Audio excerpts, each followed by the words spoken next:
2020 LRS ప్రక్రియ వేగవంతం. Municipal రిజిస్ట్రేషన్ల శాఖలకు ముఖ్యమంత్రి శ్రీ రేవంత్ రెడ్డి ఆదేశాలు. 2020 భూముల క్రమబద్ధీకరణ, లేఅవుట్ రెగ్యులరైజేషన్ స్కీమ్ దరఖాస్తులపై రాష్ట్ర ప్రభుత్వం కీలక నిర్ణయం తీసుకుంది. లక్షలాది మంది దిగువ మధ్య తరగతి కుటుంబాలకు మేలు చేసే ఎల్ఆర్ఎస్ ప్రక్రియను వేగవంతం చేయాలని ముఖ్యమంత్రి శ్రీ రేవంత్ రెడ్డి అధికారులకు ఆదేశాలు జారీ చేశారు.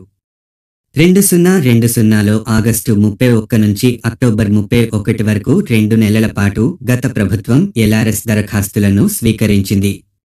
రాష్ట్రంలో అన్ని పంచాయతీలు, మున్సిపాలిటీలు, కార్పొరేషన్ల నుంచి దాదాపు 25.44 లక్షల మంది అప్లికేషన్లు సమర్పించారు. కార్పొరేషన్లలో 4.13 లక్షలు, మున్సిపాలిటీల్లో 10.54 లక్షలు, పంచాయతీల్లో 10.76 లక్షల దరఖాస్తులు వచ్చాయి. ఓపెన్ ప్లాట్లు, నాన్ లేఅవుట్కు సంబంధించిన వాటికి దరఖాస్తుదారులు ₹1000 ఫీజు చెల్లించి తమ డాక్యుమెంట్ కాపీని సమర్పించారు. పెద్ద లేఅవుట్ స్థలాలకు సంబంధించి ₹10,000 దరఖాస్తు ఫీజుగా చెల్లించారు. అంతటితోనే ఈ ప్రక్రియ నిలిచిపోయింది.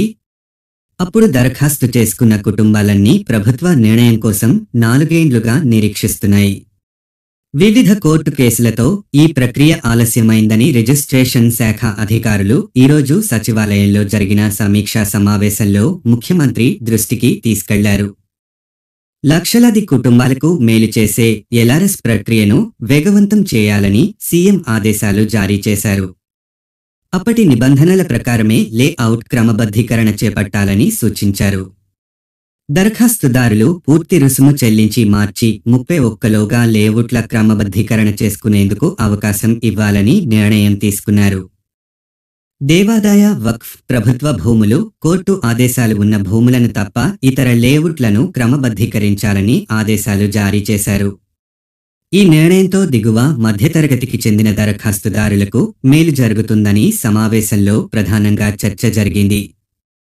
తమ స్థలాలను రిజిస్ట్రేషన్ చేయించుకోవటం ద్వారా ఆయా స్థలాలపై అధికారిక హక్కులన్నీ వారి సొంతమవుతాయి. దీంతో నిర్మాణాలకు అనుమతులు లభించటంతో పాటు బ్యాంకు రుణాలు పొందేందుకు స్థలాల క్రయ విక్రయాలకు ఉన్న అడ్డంకులన్నీ తొలగిపోతాయి.